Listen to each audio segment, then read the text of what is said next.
Today I wanted to invite you to come with me out to Amazima. So let's hop in the car and go see where it all got started. So first we're gonna head out to Buzika. That's kind of where our ministry all began.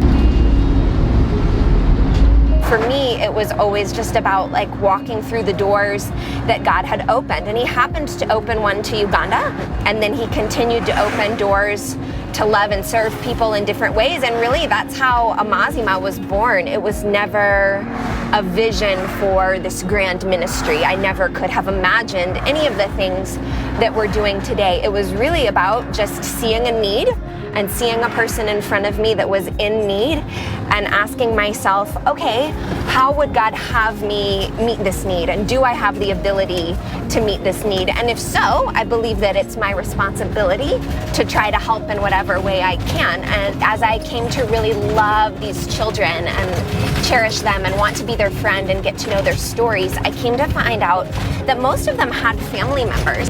And I started asking a lot of questions around, why don't you live with your relatives? Like if they love you and you go and visit them and they get excited to see you, why don't you stay together as a family? And the answer across the board was almost always because of financial reasons. People couldn't afford for their kids to go to school. They couldn't afford to feed their kids 3 meals a day. They couldn't afford medical care if their child was in a medical crisis.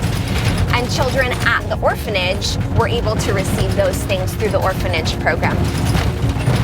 But in most cases, these parents had given their child to an orphanage or an institution because they truly believed that that would provide the best life for their child. So within the first year, we had identified 40 students that we were able to raise sponsorship for. I remember very vividly the first day that we sent those 40 first children to school. They all gathered together in my little compound and we prayed and sent them off to school. And for some of them, they were 14, 15 years old, and it was the first time they had gone to school, or it was the first time they were going back to school in many, many years after being out of school because of lack of finances. And so they were just so excited, and all their parents and guardians were so excited. And so I think that felt like the first really major win for us. So now we are entering Amazima's piece of property out here in Buzika. We originally had just a fraction of this little piece of land, and now it is quite large. We wanted to create a place where they would feel peace and where they would feel safe to connect with their mentors and our other staff. And when we first met here, we were probably 80 kids just packed together under a tree singing worship to Jesus. And to be out here now when this place is full, there are kids everywhere. And you see their mentors sitting in different spots and talking with them and engaging with them and playing games with them. And I feel like so many times I've stood and just looked out and thought, wow, God, I can't even believe what you have accomplished here. Like just to watch these kids and to see the way their lives have changed and the way their person has changed because of Christ and what he's done in them is such a beautiful picture of God's faithfulness.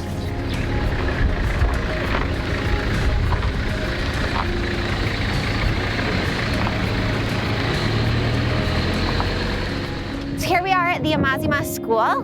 We opened about 2 years ago. We're in our second year operating. And the idea was just that we felt like at this crucial relational time when our kids were 13, 14, 15 years old, we were sending them off to boarding school and really losing some of our relational capacity with them. We weren't able to see them as much. There's only one visitation day per semester. They were also a lot further away from their parents. And one thing we are really wanting to work on here is family preservation. It's just been really amazing to see all that God is doing here. We've gotten to really handpick our staff intentionally as people who will disciple these kids and not just teach them their subjects, but teach them the Word of God.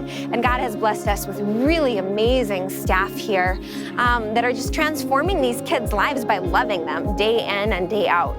But the thing I look forward to the most, I think, is seeing these young people go back into the communities that they came from.